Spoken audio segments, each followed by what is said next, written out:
السلام علیکم ورحمۃ اللہ وبرکاتہ۔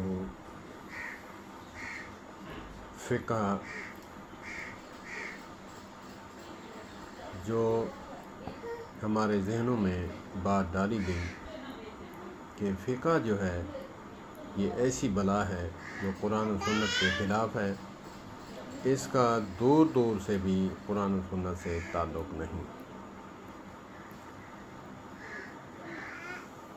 جب انسان کو مسلکی تعصب میں گھیر لیا جائے تو بات سمجھ نہیں آتی، جیسا کہ حدیث پاک میں آیا ہے کہ آقا کریم علیہ الصلوۃ والسلام نے فرمایا کہ جب تم بستر پر سونے کے لیے آؤ تو اپنے چراغ بجھا دو۔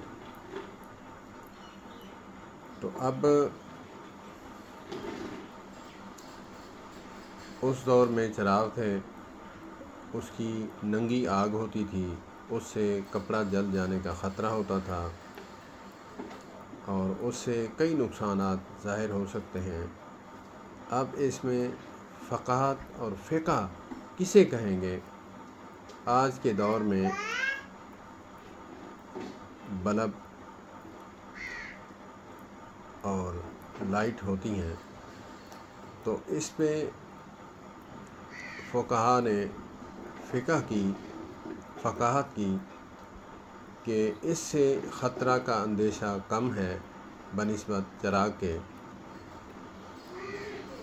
تو زیرو کا بلب ہے، چھوٹا بلب ہے، آپ جلا کر سوئیں، بڑا نہیں جلائیں تو کوئی حرج نہیں۔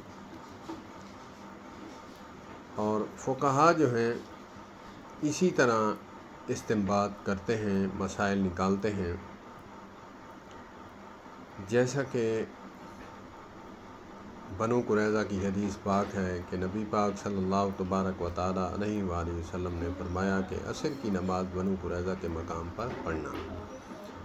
تو مختصر کروں، جب واپسی ہوئے تو صحابہ اکرام رضوان اللہ علیہم اجمعین نے کارگزاری سنائی کہ کچھ صحابہ نے راستے میں نماز پڑھی، کچھ نے جو ہے وہاں جا کر پڑھی۔ تو آقا کریم علیہ الصلوۃ والسلام نے فرمایا جنہوں نے راستے میں پڑھی انہوں نے ٹھیک کیا، اور جنہوں نے وہاں جا کر پڑھی دونوں نے ٹھیک کیا۔ اس میں علماء کرام فرماتے ہیں کہ کچھ صحابہ کرام نے فقاہت استعمال کی کہ نبی پاک صلی اللہ علیہ وآلہ وسلم کا مقصد تھا کہ اتنا جلدی جائیں کہ عصر کی نماز وہاں جا کر پڑھیں۔ تو کیونکہ ہم لیٹ ہو گئے تو قرآن پاک کا حکم بھی ہے کہ نماز تم پر فرض کی گئی ہے، مقررہ وقت پر فرض کی گئی ہے، تو نماز تو قضا نہیں کرنی چاہیے۔ انہوں نے فقاہت کی، انہوں نے راستے میں ادا کی، اور جنہوں نے حدیث پاک کے ظاہر کو دیکھا، حکم کو دیکھا، انہوں نے وہاں جا کر پڑھی۔ تو آقا کریم علیہ الصلوۃ والسلام نے دونوں کو ٹھیک کہا کہ آپ دونوں نے ٹھیک کیا ہے۔ تو کچھ مسائل ایسے ہوتے ہیں جس پر ہمیں غور و فکر کرنی ہوتی ہے کہ ہمیں زبردستی خواہ فتویٰ نہیں لگانا چاہیے کہ یہ بات قرآن و سنت کے خلاف ہے۔ اللہ پاک ہمیں سمجھ عطا فرمائے۔ والسلام علیکم ورحمۃ اللہ۔